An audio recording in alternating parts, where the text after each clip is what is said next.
નમસ્કાર દર્શક મિત્રો, જી ટીવી ગુજરાતી ન્યૂઝમાં આપનું હાર્દિક સ્વાગત છે। હવે જોઈશું સમાચાર વિગતવાર।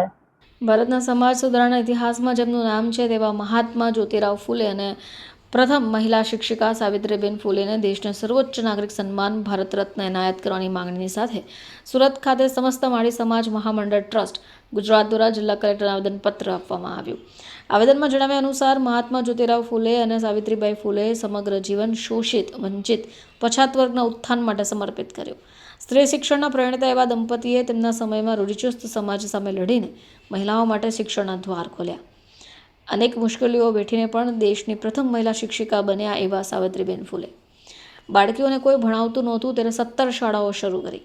સમસ્ત માળી સમાજ મહામંડળ ટ્રસ્ટ ગુજરાતના સંગઠન મંત્રી ચિરાગ નટવરભાઈ માળી જણાવે છે કે સમસ્ત ભારતમાં જેમને મહાત્મા ગાંધી, મહાત્મા બુદ્ધ પહેલા મહાત્માનું બિરાદ મળ્યું એવા મહાત્મા જ્યોતિરાવ ફૂલે કે જેમને અસ્પૃશ્યતા, અંધશ્રદ્ધા પ્રત્યે સખતમાં સખત કાયદો લડી ભારત દેશમાં એક ચળવળ શરૂ કરી। આ માંગ ઘણા વર્ષોથી કરવામાં આવે છે।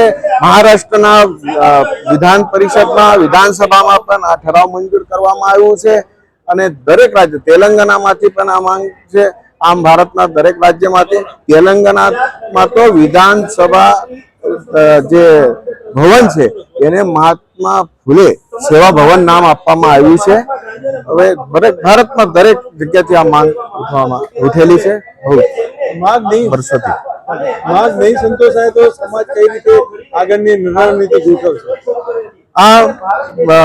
જ્યારે આ દેશમાં પહેલા મહાત્મા જ્યોતિબા ફૂલેને આ પદવી મહાત્મા ગાંધી પણ આપી હતી અને માતા સાવિત્રીબાઈ ફૂલે આ દેશના પહેલા શિક્ષિકા છે। જે ન હોત તો આજે આ દેશની મહિલા રાષ્ટ્રપતિ બી ન હોત।